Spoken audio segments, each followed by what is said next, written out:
మేక కాళ్ళ పులుసు ఇవాళ చేసుకుంటున్నాం.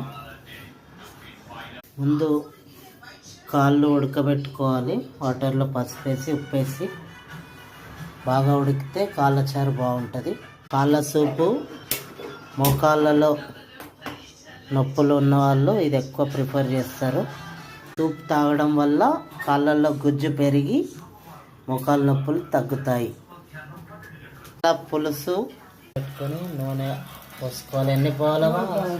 3 పావులు. ఇది చూడు, మా నాన్ వెజ్ వంటకాలు చాలా బాగా చేస్తుంది. ఆమె టేస్ట్ ప్రపంచానికి తెలవాలని ఈ వీడియో చేస్తున్నా.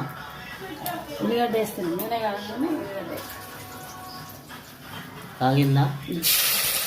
ఉల్లిగడ్డ, కోసిన ఉల్లిగడ్డ వేసుకోవాలి.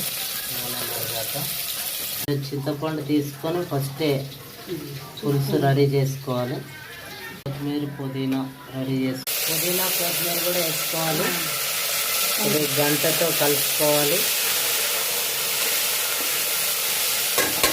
స్పూన్ వేసుకోవాలి.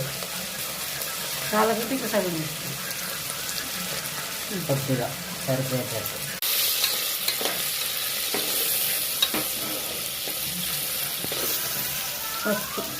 పసుపు వేసుకోండి. ఎంత?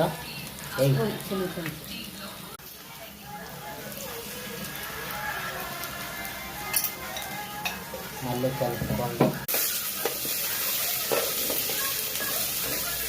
కలుపుకున్నాక ముక్కలు, ఈ ఉడకబెట్టిన ముక్కలు ఉన్నాయి కదా కాళ్ళ పీసులు, అవి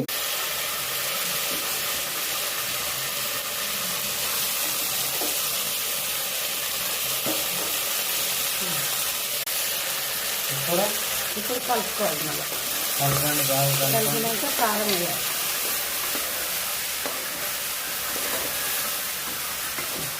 ఇప్పుడు కారం వేసుకోవాలి దానికి సరిపడా.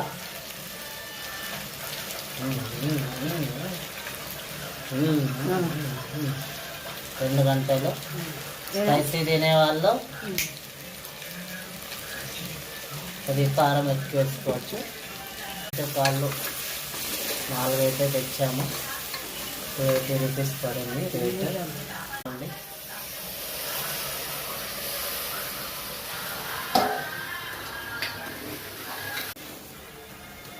పోయాలి.